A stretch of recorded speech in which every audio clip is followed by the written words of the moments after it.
Get ready to tee off on a special edition of the Crackin Backs podcast. Today, we've got a hole-in-one conversation with a true golf and fitness expert. Joining us is none other than Luka Mentzer, Titleist Performance Medical Professional Certified, here to unravel the secrets of a healthier, injury-free golf game during the holiday season and beyond.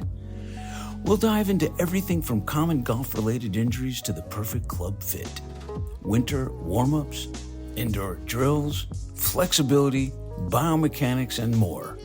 So, golfers, enthusiasts, and holiday gift recipients, you won't want to miss this swing at better performance and injury prevention. Grab your clubs and let's get started. Luka, it's great, man, to have you on. You are the real deal, bro. I want to hear, for the audience, let's go over some of your credentials and I'm going to dive right into some golf. All right? Yeah, thanks for having me back. So I guess just a short intro. I have my Bachelor of Science in Exercise Science. My master's is in kinesiology, specifically exercise phys, but it's more of a for my actual thesis, I did more of a community health outreach. Had a couple of different internships in rehab facilities, and then sports performance facilities, ranging from general pop people to NFL athletes, Olympic athletes. Then I was able to link up with Dr. Terry, and Terry and I have had a relationship for 6 years now, where I do his exercise neuromuscular rehabilitation, if you will, essentially trying to bridge the gap between physical therapy and strength and conditioning, trying to kind of have that intermediate, assess patients kind of at whatever level they're currently at, not necessarily following a strict protocol, but definitely more individualized in conjunction with chiropractic.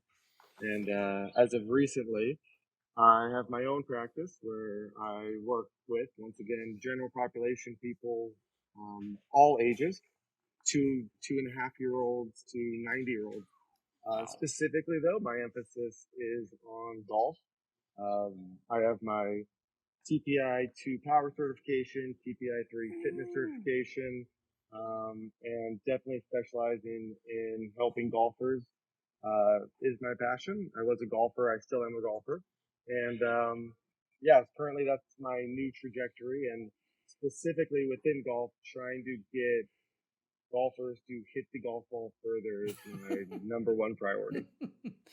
Well, that's great, man. I appreciate the intro. I got to tell you, Yeah. for all the stuff that you've done and accomplished, you're obviously Dr. Terry's one of his best kept secrets, but not for long. And I want to ask you a couple questions about some golf related injuries. But first, I got to ask you this. Hey, man, you've done so much, but you look like a kid. How old are you?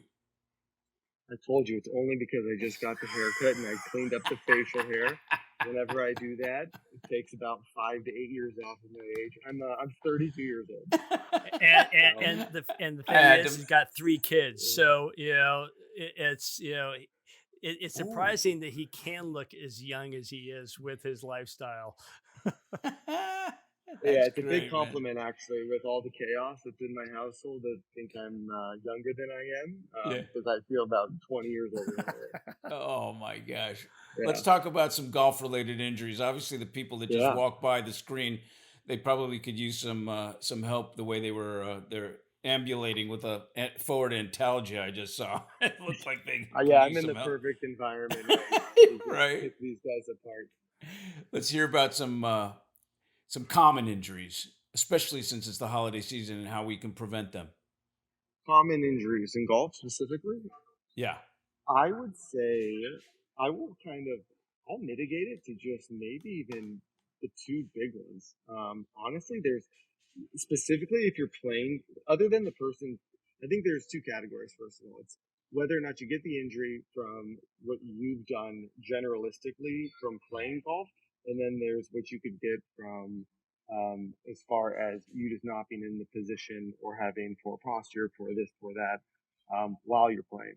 I think the 2 main ones that if I were to just broad stroke it, and I don't think that there's much more. It's tennis elbow and golfer's elbow, and you could generalize it because I don't like to pinpoint. Like I don't diagnose. I more just treat. But low back pain based on extension, lateral lean, under velocity, and other than that, other than if like you tripped in a gopher hole or whatnot, there's not much more than from a golf swing standpoint that is going to really get you injured. It's more of golfers that get really handsy, have poor kinematic sequence, and or swing with too much velocity that basically they don't have the muscular capacity to withstand that. So I would say that those are the two low back ones, or those are the two main injuries. It's low back and it's tennis and golfer's elbow. And depending how good of a golfer you are, you could see why you'd have tennis or golfer's elbow. You got people getting new clubs at this time of year, and as holiday gifts and so on. And any advice on properly fitting them, and using the clubs to minimize? I was recently in a tournament actually, and I was playing with a tour level guy, and we were chatting, and he was telling me, he's like, hey, I have a really good golf club fitter. And I played with custom fitted golf clubs when I was younger. I was like 13 years old. My dad bet me that I couldn't score this number at a course. And I ended up, he said, he's like, if you break 90 at this course, it's like the hardest course in the area, he says, I'll get you custom fitted clubs. Luckily I got an 89 and I just barely got them. So I went out and I got fitted for the first time. And nowadays it's much different than when I got fitted. When I got fitted, you basically just hit on, honestly, just like a blank canvas that sees your swing path. And the guy goes in, he was pretty like highly sought after in the area. And he says, your clubs are perfect the way they are. I got just those exact fitted clubs for my new clubs. Just to take my reward that I got. And when I was talking to this guy who I was playing with, he says, I think custom fitted clubs are one of the biggest game changers that any golfer who's, call them an amateur, not amateur that's, a scratch trying to go pro, but let's call it under a 15 handicap. If you don't have custom fitted clubs, you're missing the boat. It could take, a significant amount of strokes off of your game.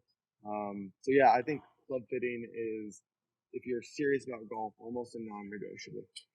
Wow, that's a great tip. So how about probably the next most important thing is warming up. You got these guys that we know that low back injuries are so synonymous with golf, and they probably don't know how to warm up. What do you suggest? So the warm-up's interesting. I had this, well, it's still, I don't want to say an idea or a thought, but I had this plan to create custom warm-ups for all of my golf clients. And I wanted to create it on a certificate that they could have on their golf bag, to where they could kind of just be like, okay, this is what I need to do before my round, et cetera, et cetera. And I think a lot about it. And then even what I did today, I played today. So what I did for my golf warm-up, and one of my golf clients, I gave him a warm up, and he says, hey man, this is like really working for me. I really love it. So I think it's a really good question. So I'll kind of elaborate on this if I will. So depends on what level you're at. So if you are a very high level pro golfer and you're playing in a tournament, I think that warm up should look more like a workout. I think you should be going through all of the major movements that a person would prescribe to use, specific to you, if you will, and specific to the sport. And I think volume should be very low, but intent should be high. I think you should kickstart your aerobic system, whether or not that's jumping jacks, going on a little jog on the treadmill, assault bike, whatever it is. I think activating the aerobic system is extremely important. I think that's a deeper, like I could probably we could talk for an hour on what I would do if like I was with a pro. If I was with a John Rahm and Jordan Spieth, Justin Thomas, their warm-ups would be extremely different. Hmm. For the general golfer, I would say that obviously it depends, but if you're checking them on their mobility and if they're having a deficiency in their golf swing, for instance, their left hip internal rotation is lacking, they don't have adequate external rotation in their hips, the T-spine rotation is under 55 degrees or just very limited, thoracic extension, etc. I would program specific exercises to tailor on what they need. But what's something new that I'm doing is I really like my golfers now. If they're going to go play, I want them to do rotational jumps, maximal intent Bulgarian split squats, where they're putting their rear leg on their trunk in their car and just exploding. I want them to get absolute neurologically set before that round, because if you can activate that nervous system, then we know that for 2 to 3 hours, your nervous system is ready to rock and roll. You don't necessarily need to activate your nervous system continuously. And then there's neural fatigue that'll take place. And contrary to what people believe, golf is an extremely power neurological sport. You're creating an impulse in essentially, depending on how slow you take the club back, under 3 seconds. By definition of that, it's 100% power. And then by the amount that you have to walk, and some of these golf courses, they're putting in miles on the golf course, 4 5 hour rounds. So you have to be, and those energy systems kind of, the aerobic one, at least for the most part, will refuel the power one. So you want both of those to be the primary emphasis. So before a round, I have one client that goes and he does about 3 to 4 exercises where he'll do standing hip openers.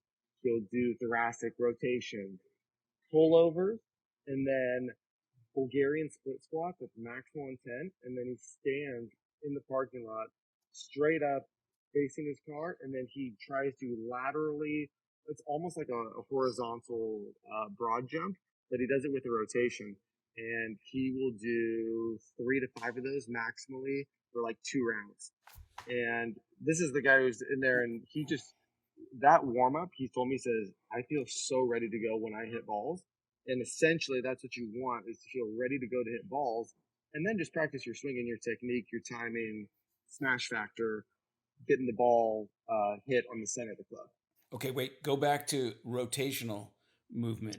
I didn't really quite understand what you So meant if that he I were to does. stand up here and I were to jump and rotate, but as Ah, far as I could that way. wow, So really? yeah, so like a rotational broad jump, because Yeah. so in golf, I was actually just listening to this guy. He was a long drive expert and whatnot, and they asked him like how he was able to increase his distance so much. And one of the things that he was talking about was he's like, jumps are crucial. Jumps, med ball throws, cable pulleys.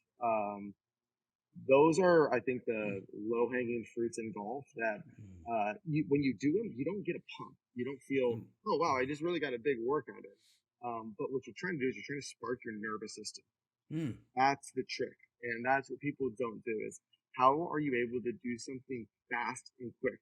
And that's what I think people miss a lot, is that they're not doing things with maximum intent. Like T, do you remember when I had the assault bike challenge? The assault bike, where what can you do in a half, how quickly can you go for half a mile on an assault bike? And if you can get under a minute, you're moving. But the whole thing is you have to do it like I have a gun to your head. And when it's that flight or flight, that maximal neurological output. And if you're not working with someone that's like, and the thing is with golfers are classically, if you were to just generalize, they don't come from other cross-trained sports. Since Tiger Woods, a lot of parents try and make them isolated athletes. Yeah. And they don't have what that's like, that absolute output, because golf is considered to like keep it together, swing nice and easy. And nowadays, you can directly correlate tour level players to how far they're hitting the ball and how much money they're making. Oh. If you look, yeah, it's very contrary to belief, because old school perspective was, drive for show, putt for dough. And that's not what it is anymore. What it is now is, if you look at the guys that hit the ball the longest, those are the guys that make the most money. If you're not hitting the ball over 300 on average, unless you're playing a course that's extremely set up for you, you almost don't have a chance. And you can look at that through like strokes gained off the tee. It's pretty remarkable. And if you're looking at an amateur level golfer, like let's just say a 15 handicap golfer, maybe a 20, and if you were to say, hey, one thing, man, what could I do to score lower?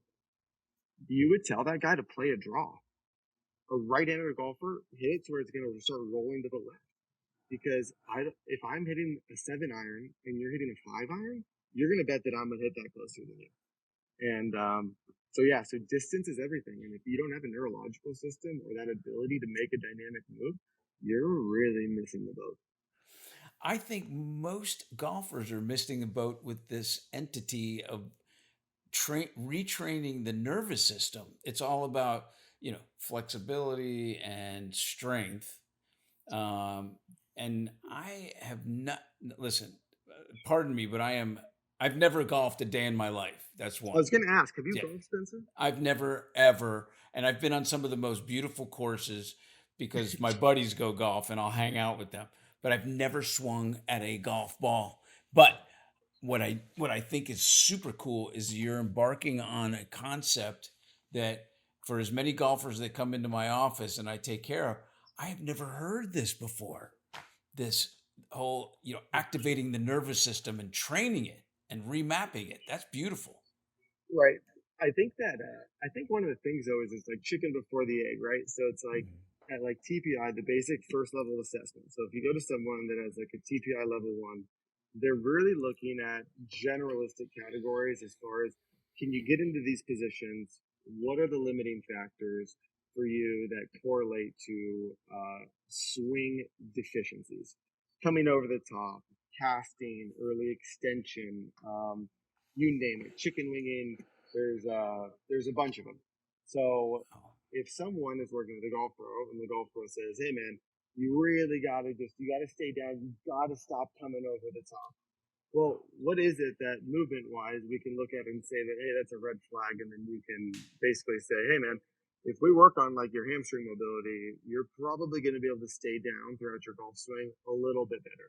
So that's kind of like the basics of how it started. And then now that it's developed into kind of a greater expansion as far as how far you want to dig with this athlete, I think it's the force development curve.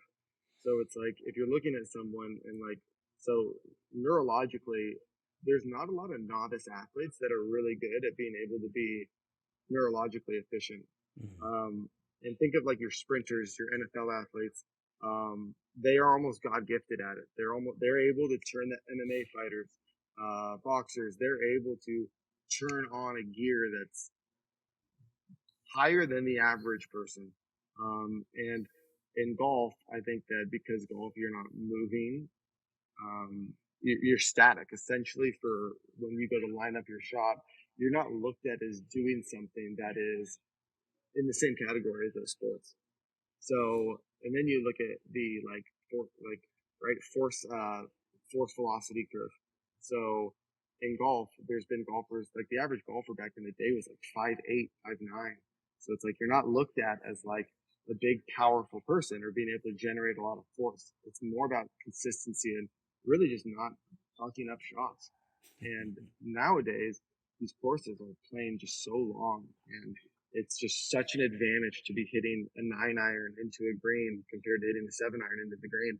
And if you don't have adequate force, your ability to display velocity, that's kind of the yin and the yang as far as where do you want to be into that. So if you're not powerful, if you are just weak, for lack of a better word, well then you have to be like a grasshopper. You have to be like a gazelle to be able to be super ballistic. But from a motor development childhood to like young teen perspective, that's not the majority of people. There's not a lot of people that are like, that don't come from a strength background or a heavy sport background, that are just not really strong, but they're ballistic. And so that's where golf, I feel like, I essentially think that that's why the TPI program was founded and developed to what it is because you realize now that when you can get a little bit of strength in people, well, then how well can you display your strength in a short period of time? That's power. And that's what you want. You want to be powerful. And it's just, I think it's just not looked at as a power sport. Is there a misconception that golfers spend more money on their equipment than they do on their training?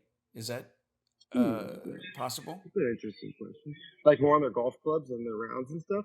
Yeah. What level of golfer are we talking about? Oh, that's a good question. Well, you got the beginner golfer who's probably tries to get all the cool equipment and the great golf clubs, but they don't spend enough on training, on rehab or strengthening or anything that you're talking about versus maybe the pro guy. I think that generalistically, absolutely on the training is lacking for the scratch golfer to above.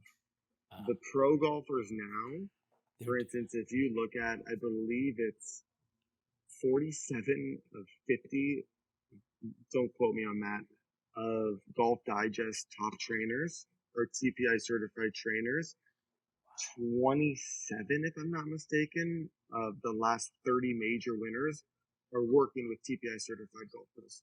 Wow. So the pros absolutely have that full smorgasbord of, the massage therapists, the chiros, the trainers, the vans outside of the tournament that are working them out before tournaments. The average person, and I think that person that's borderline cusp trying to make it, and that may necessarily not be, they are definitely not investing in people such as what I do, and I'd even say what you guys do. I mean, what's interesting is that oh, sorry. Wouldn't you say that you'll see like the amateur? So let's take the pros out because that's 1% of golfers. Let's take the 90% of the amateurs. Wouldn't you say they'll spend like $1,000 on a driver because they've been told that driver will give them 10 extra yards, or 100 yards? Correct. And yet if they worked with a trainer or a guy like you or a TPI guy, they may spend a lot less than that and they'll get way more yardage. No doubt. I think that's a good point. I was actually thinking about this the other day. I think that the problem is that they're not willing to dedicate the time that it takes to get a physiological adaptation. So in golf, right? So if you look at like research articles on what are exercises that improve golfers' ability to hit the ball further. So if you were to look at that, you can see articles that will show a basic bench press. So basic bench press, right? That push, pull, oppositional. There is that for sure in the golf swing. But what are we looking at? We're looking at deep down a tissue adaptation. The bench press, I don't care if it's a bench press, a floor press, a X, Y, or Z pressing variation. What your goal is to adapt your tissues that you're using for the sport. So physiological adaptations, neurologically, they happen quickly. From a growth and sustainability standpoint, they really don't start to show for about 3 months. And I think that that's one of the old tips and tricks is tell someone to do an exercise and tell them, hey, yeah, you're not very good at this one. The next time they do it, they're going to be better at it. They didn't pack on muscle. They just become better at doing the movement. It's a skill, So, yeah, it's I think that that's kind of one of the big things is that people just aren't consistent with it. And then it's when you go to a Roger Dunn or a Golf Galaxy and the new TaylorMade Stealth or Callaway Paradigm comes out, and you look at this driver and it's a $650 driver. And then the guy's telling you, hey, man, this thing right here. And, and then they're like, oh, really? Yeah. All the guys have been averaging 20 more yards. And, it's a little bit of that, but I will say that's where like the technology nowadays with drivers, particularly, that is no joke. I played with a Ping G10 that's like 15 years old, and when I started hitting a new driver, I was shocked at the difference of it. So there is a little bit of that. Irons, you know, there's technology differences, but there's not a ton. Putters are putters. It's kind of your style. I think the custom fitting helps a ton, but yeah, the driver technology, I think that's where it gets overlooked. Of like, it's way easier for someone to just walk into a place and say that they're going to get 20 yards of driving distance rather than go through my 3-month protocol where you're going to be working out 3 days a week.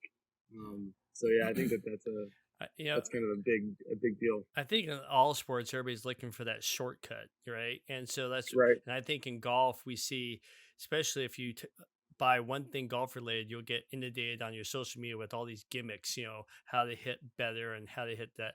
And people will spend all this money on that when if they just put in the work, like with any sport. And that's one of the reasons this podcast, if people can put in the work, if they're in a place that's cold and it's winter and they can put in the work when they can't get to a golf course, by the time the golf course is open, they're going to be so much better. Instead of worrying on their equipment or worrying on their gimmicks, just get stronger and better. And that's what you're saying. Is that right? Right. And well, I think for sure.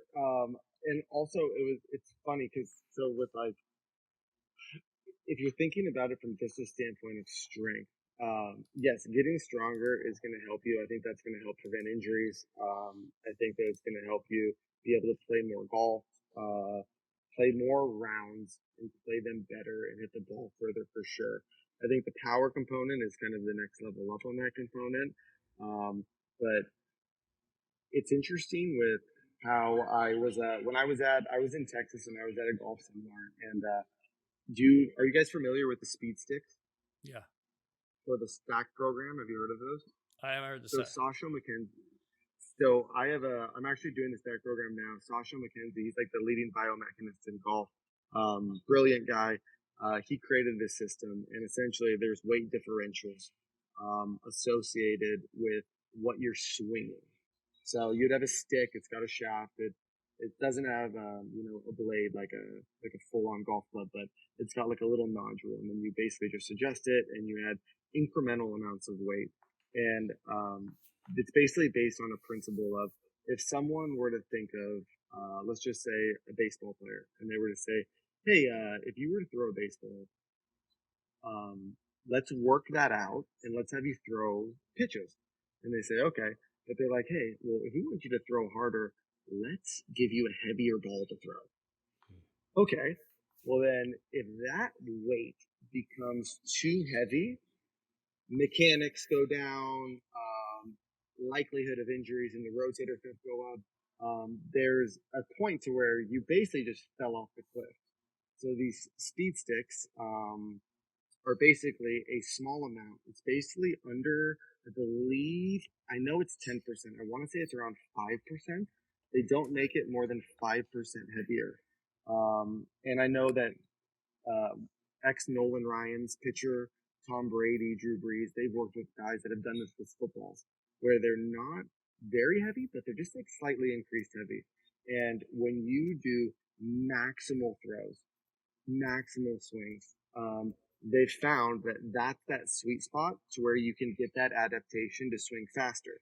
So when I was at this seminar, I thought it was weird to me that it's, hey, you swing like there's no tomorrow. And I asked one of the golf pros for Titleist, I said, it was Lance Gill. I said, hey, Lance, like, don't you think though that their rhythm and tempo is going to be messed up when they swing that hard? Because they're just going crazy and they're just all out effort. And then he goes, every one of our tour pros does this.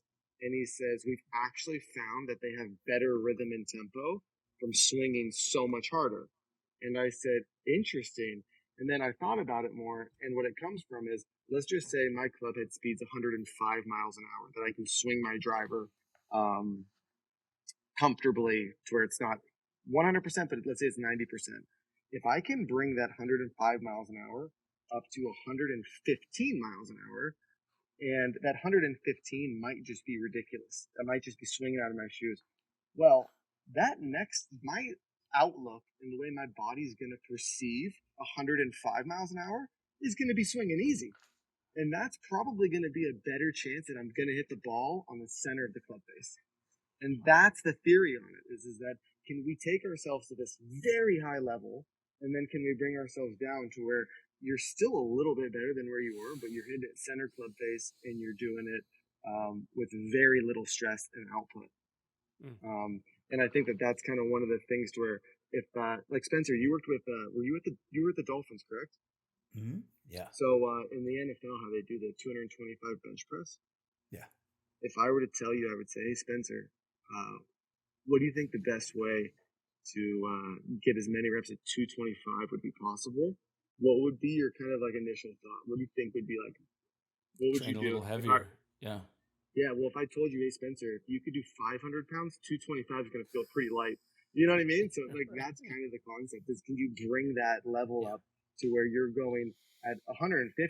These guys are hitting their wedges at 105, 110, or 110, which is what, like, people that I was just playing golf with, they would love to be able to swing 105. Yeah. So, I think that that's a missing piece. Is it anything related to when before a baseball player goes up to bat and he puts that donut on the bat and swings it around? Yeah, I think that it's funny. I don't know how much those donuts weigh. Yeah, I think that that's very much correlated into that. Baseball is tough, and I'm not a specialist in baseball by any means, but the thing about baseball is people don't realize how gruesome those guys' schedules are. And they're doing so much work, throwing practices, and that guy that puts that donut on that bat, that he's probably had 2 practices before that game. He's probably played 4 days in a row. So how much that comes into hand, not too familiar with, but yeah, I'll tell you, like when I go to the range, and I did it this morning actually, I take my driver out and I just kind of do I do like a little mobility routine, very basic, low volume. And I take my driver out and I swing my driver probably 5 to 10 times as hard as I possibly can. And then I don't hit a golf ball with it. Right. I just take it out and I just swing it. Unless you want to get looked at like you're a weirdo, which I guess I don't really care too much at the golf course, but doing like some jumping jacks in the parking lot, either throw it like we would when I played in this golf tournament, me and one of these guys, we throw the football around and we just run around before our round of golf just to start getting athletic, like be athletic, like get your hand-eye coordination up. And then that's where I think like do the jumps, do something that's just like absolutely like waking you up. And then I don't hit any golf balls like that, but then I grab my wedge and then I just bring my tempo down. And then from my wedge, I ramp up. And that's what I think is, it's been working for me really well. And I've had clients tell me it's phenomenal. So that's kind of where I'm leaning towards is how do I make that better? But, yeah, it's just, you look like a weirdo if you're jumping in a parking lot at a golf course. You're like, what's this guy training for? Is this guy a track and field dude that's like lost? Yeah, it's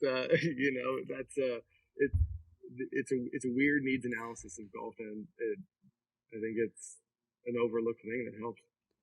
Back in 2008, 2009, there was a Muscle and Fitness magazine that came out with a golfer on the cover, and I don't remember his name, so pardon me, but he was in that magazine or featured in that magazine because he really brought weight training and building muscle onto professional golf, and was noted for that because he looked so buff and it's probably really Bryson. Up.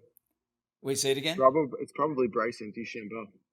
Yeah. Oh, I think that is him. That's right. Yeah, it's for sure him. He was the guy that he was like I believe he has like a physics background, and he started tailoring with different swing changes, and I bet my money it's Bryson. Because I was writing a book called Secrets of the Game, and I wanted to interview him, and he told the agent that because it's so new, he wanted to really corner the market on weight training and didn't really want to give the competition any clue as to what he's doing to gain an edge. So Right. he Well, didn't get interviewed. well, So what I think this is, I don't know if this is confirmed. This is my random thought on it. So the TPI program came out around the time when Tiger was prolific. Tiger was the one that was Tiger was pretty lean and slender, and then Tiger got big. He got big and he got strong. Yeah. And there's a clip of one of his like greatest shots, and he goes and on one of his greatest shots, he hits this ridiculous like I don't know if it was a 6-iron or whatnot, but he just pounds it, and then the announcer goes and says, "Oh my God, that's like a 6-iron." He says, "It's not even fair. It's not even fair because like you just wouldn't like no average person would be able to do that. He's in like thick rough, and he just swings so hard, and I think that he really sparked the idea of like, hey man, you can be like fit and do this sport, and this is an advantage. And even like not to call him out, but like Will Zalatoris, like in the U.S. Open at Torrey Pines, Will's known to be a pretty skinny guy. He's really slender. He can mash the ball. He hits it. He's a phenomenal golfer, but he had back problems, and I believe I think he just played in the Hero Open this weekend, and he was out for a while, and he had that back surgery. And then you wonder, though, it's like, well, is it the velocity at which you're swinging at? Is it too much like torso pelvic separation, which is like a hallmark of a good golfer? And the question is if you were a little stronger and more durable, would you be able to negate that? And I think that the obvious answer is I think that to an extent. I don't think you can 100% prevent it, but I think you can absolutely mitigate your chance of being injured off of arbitrary things if you are stronger. I think that that's kind of the hallmark of what people try and strive towards, being more resilient. All right, Luke, I got a question for you. As long as they don't start testing for steroids, right? Exactly. Testing for steroids. Yeah. Oh, I'm sure. I'm sure it's out there. Exactly. Hey, all right. Hey, I got a question for you. For some of the listeners, I think of Barry Bonds when I hear that. Right. For all those listeners that are like not in California, not in Florida, not in Texas, not in the South, but let's say in the North where it's wintertime right now, because this is coming out the week before Christmas. So you got these people that are listening to this in Wisconsin and Michigan, all that. What are some exercises they can do in the winter months, indoors, drills that can maintain their swing, overall fitness, and get them ready for spring? Okay, so not to say the generic comment, but obviously the exercise selection would depend. I would say from a generalistic thing, hip mobility and feeling that you can make a weight shift in a turn would be my number one. So call it 90-90s hip articulations, even just basic stretching, I think would go a long ways. If I were to recommend something, I would say it also comes down to how serious is this person and what they're willing to do. My personal, and I'm going to have it in my golf program, a Bulgarian split squat, I think would go a very long ways. I think you could even do a reverse lunge. I like reverse lunges favorably a little bit more, but let's just say a lunge variation. Get a single leg variation, no doubt. Then I would say some sort of ballistic movement, such as a jump or a throw. So a jump, throw, or slam. So whether I would recommend a med ball. I think that would be the number one thing that I would do. But I also would just do, like I said, with the person I'm working with now, or one of the guys we're doing just a rotational jump, even a vertical jump. Because in golf, it's a vertical force, there's a frontal plane force, and then there's that transverse force. It's like one of the only sports that like at one time, not at one time, but within that small period of time, you have to do all of those. So I would say any one of those would be fine. and I wouldn't even overthink it. And then I would say that if you want to hit the golf ball further, which everybody does, I'd say 2 to 3 times a week, 20 to 50 swings per day with your driver at 100% intensity in your living room would be one of the best things that you can do, because you're basically, it's that, back to what we were chatting earlier, it's that full nervous system response. When you're doing it, if you're swinging out of your shoes like that, you will be able to lock in that rhythm and tempo more. And then I would, like, if I was doing that, I would then literally just get a little chipping area. Like, I actually used to do it at my house with my dad, and we would just chip in the living room and just work on the fine chipping. Like, you're doing a 10, because there's, I believe it's like a Lee Trevino drill, and it's like, take the club back, or I don't know if it's take the club back, or can you hit a, like, 1 foot chip? So it sounds weird. You're like, why would you hit a 1 foot chip? But can you not skull it, dump it? Can you time yourself to where you can just go that slow and that through? And then can you land that ball there? Can you land it 4 feet in front of you, 6 feet in front of you? And that's your, like, in anyone's living room for the most part, you could do that. So that type of finesse around the green, because most amateur golfers are missing greens, that I think would be my big ones. Okay, finesse it in your living room and just work on rhythm and tempo. Then 20 to, you could up to 50. 50 is a lot though. 50, that volume at ballistic swings is, you'll feel that in your obliques a ton. That 2 to 3 times a week. I would start with 20 and ramp yourself up. I would do a Bulgarian split squat. If you were in a cold place where you couldn't get out or you couldn't go to a gym or whatnot, some sort of pull variation, which would probably be a pull-up. That's what I like in my program, because I like the vertical force for golf specifically. And then any sort of push-up would be totally adequate, because like I said before, you're doing a tissue adaptation. You don't need to get too exactly specific with it. And then a jump, slam, or throw. That would be the program. And to be honest, I would do that if I wasn't in the cold. I think that that's just what you would do, but you could do that if you're in any other place, and I don't think you would lose a beat. All right, I got one more on that one. And you mentioned the guy that just had back surgery. I know Tiger Woods has had several back surgeries. I know a lot of pros have had back surgeries. So for the amateur coming up, what are some things that you can do to potentially save your back? Is it what you just talked about, working on the hip mobility and thoracic mobility, and not hit 50 million balls off the driving range every 10 minutes? So it's a good question.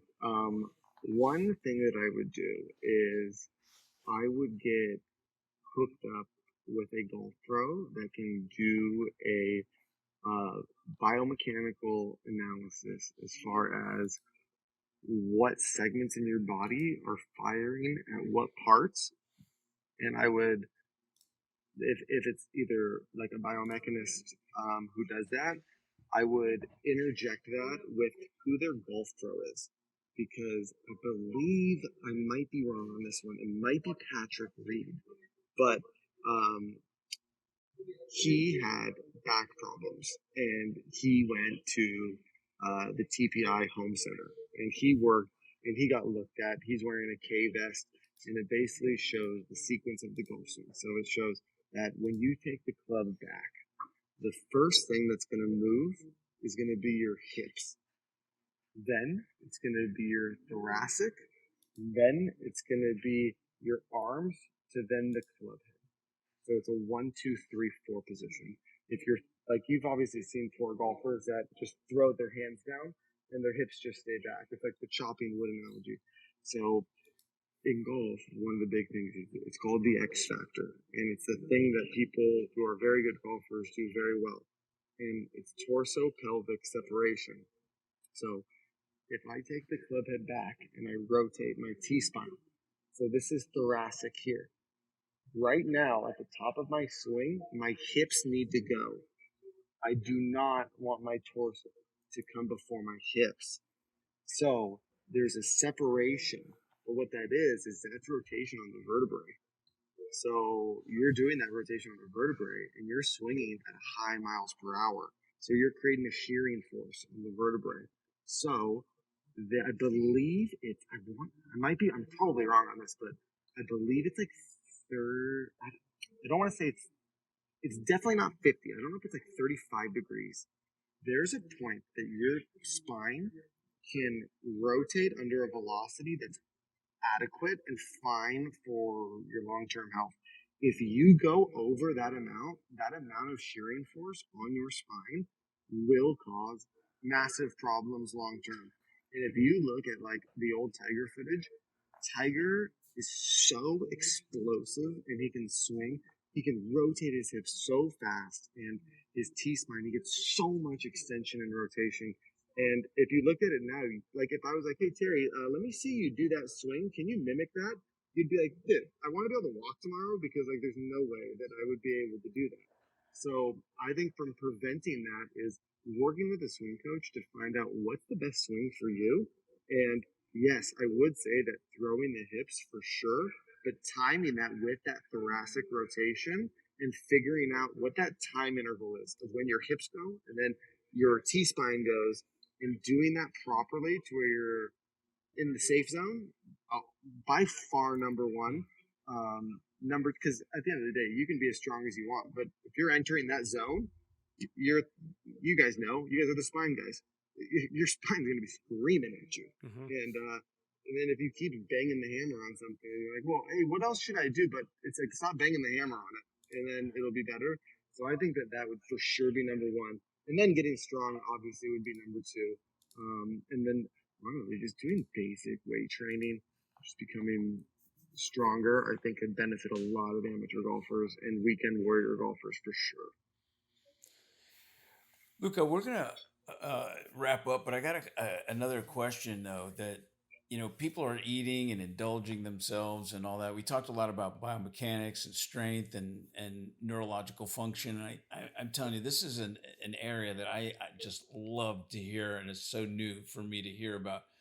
But what about nutrition? Is there any thoughts that you may have on, because people are going to be packing it down, and any healthy eating you suggest to any of your clients? Is this related to golf or is this for? Yeah, just golf, man. Golfers. So I would say I'll go general with it and then I'll give my golf input. So generalistically, around your body fat percentage, whatever you're at, let's say you're at 20%, so 80% of your lean body mass, you have to be getting that amount in protein. So up the protein requirements for sure, just as a general rule of thumb. Eliminating the excess sugars, no doubt. I'm not a big sugar guy myself, so it's easier for me to say that. I think that dehydration is probably the most overlooked thing. So where if you're not having half your body weight in ounces every day, and then you're wondering why you're having excessive cravings, etc., then why don't you just grab the low-hanging fruit? It's right there. Just drink some more water, and you're probably not going to have that thing that you thought you should or wanted.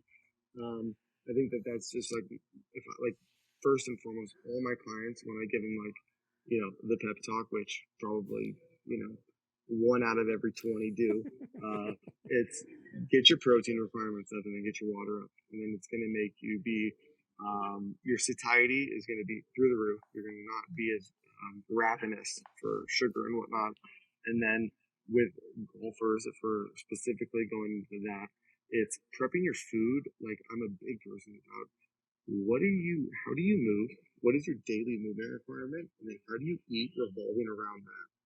Because for instance, if you look at, for instance, when Michael Phelps was doing his Olympic training program, that program is more exercise than the average person would do in like a month. Yeah. But that's why the guy was having 10,000 calories a day. So it's like supply and demand. It's like a needs analysis. So it's like even, Terry and I would talk about this with like his kids. Like when I would work with these cyclists, the biggest thing is like just trying to shove food down these kids because like people just don't eat, and it's like, dude, you guys don't realize you guys are gonna go ride a bike for like 30 to 100 miles at like a high intensity, like what, like, and you know, it's like glucose. Like I know carbs, depending on the person, is like considered the, you know, oh my gosh, like don't have any, but like if you're an elite athlete, and even the NFL guys are the best example. If you told an NFL athlete to cut their carbs, they're done. They're going to get injured, and they have no chance of keeping that muscle mass on. And if you're looking at even like an endurance athlete, like people don't realize that endurance athletes, their nitrogen balance within their body is almost as much as a bodybuilder's. So the protein requirement just needs to be there. And however you get it, you know, that's to each their own. So with golf, I would say, you know, a couple of the golfers that I work with, when you're nervous and when you have adrenaline going and whatnot, you don't really like to eat. But if you watch like, well, turn on a golf tournament this weekend and you'll watch guys right after they hit a shot, pop a granola bar and they're walking to the next hole. And I think the consistency of the fuel for a sport like golf is huge. Depending on your physiological goal, but most people at the end of the day, I would just err on the side of just doing less. If you hit that protein in that water, you're not going to be as craving oriented. And then it's like if you were to, I equate it to a gambler. It's okay if you lose a bet. Don't lose multiple bets for multiple days. You're not going to be in a good shape. So don't eat like shit for multiple days, multiple times, and I think that you'll be okay because you never want to get outside of that zone. You want to stay in a certain zone. You can fluctuate within it, but don't go outside of it and then go off the rails. So that's kind of my general nutrition advice if we're just simplifying it to a couple things. That's great. That's great. I love your I love your analogy. I'm going to use that tomorrow about the betting. Yeah, like well, I was going to ask you in wrap up. Is there anything in particular that you would want to share with the listening audience? Anything that you want to end up with? You got like just a couple minutes, so go ahead. For just in general. We got the new year coming. Any tips or suggestions or philosophical, motivational things? Obviously, you guys have a pretty diverse audience, but I guess from, you know, not to overstep my zone, but from an exercise standpoint, I just think a good piece of advice for people is that if you're thinking about exercise, you know, even when we were going off and talking about all these, you know, high level people, and some people say, well, I'm not that person. You know, I don't relate to anything you're talking about. And like, I don't even know half the things you said. If you're thinking about movement, just remember that when you're moving, don't overcomplicate it and think of it in the most simple aspect as possible of picking 1, 2, or 3 things and pick those things. For instance, call it a push-up, a squat, a lunge, hanging on a pull-up bar, whatever it is, and just try and do 1, 2, or 3 rounds of one exercise to 3 exercises daily. And walking is probably the most underestimating thing that you can do. Don't tell me it's walking your dog. You take yourself for a walk and you do your own walk, and then learning to be able to control your breathing while you do a walk is, I think, extremely important. Start nose in, nose out, nose to mouth. When you get intensity up, probably not for a walk, but it's mouth. And those would probably be the most basic things that I think would do more people a benefit than trying to find some elaborate program online that you're never going to stick to. If you did squats, push-ups, and pull-ups every day, like almost more of an old school type workout where don't overthink it, you just do this, it'd be phenomenal. And then also on top of that is don't be afraid to get on the floor. Put your ass on the floor and then just see what positions you can put your body in. And it's very underestimated as far as just being able to get up, get down, and then see like, hey, am I tight here? Am I loose here? And you don't need to be on like a set rep regimen that's super specific. You know, I tell people, I'm like, if you just get down and do things repetitive every time, it's going to be fine. Don't think though, like, how long should I hold that? Just why don't we just cross that bridge when you get more advanced? But just get down and just start getting get your feet wet. And, Love it. You don't need to go full cannonball. Just get your feet wet a little bit consistently, and you'll be okay. Fantastic. There was so much juice you gave us today. I appreciate that, and I'm sure the listening audience is going to take some of that advice. Yeah, for sure. I hope you guys enjoyed. Thank you. You are a world of knowledge. I appreciate you, Luka. Thank you for being on the show. It was great to see you. Thanks, Vince. Thank you very much, buddy. Thank you, too. And you know how I respect you. So thank you for your knowledge and willing to share. So. Yeah, no, pleasure. Anytime, and I'd love to come on again. We will have you on again because you're fantastic. So go back and finish your golf game. Thank you for taking the time out, and I'll see you soon, buddy. Alrighty. Take care, guys. Thank you for listening to today's episode of the Crackin Backs podcast. We hope you enjoyed it. Make sure you follow us on Instagram at Crackin Backs Podcast. Catch new episodes every Monday. See you next time.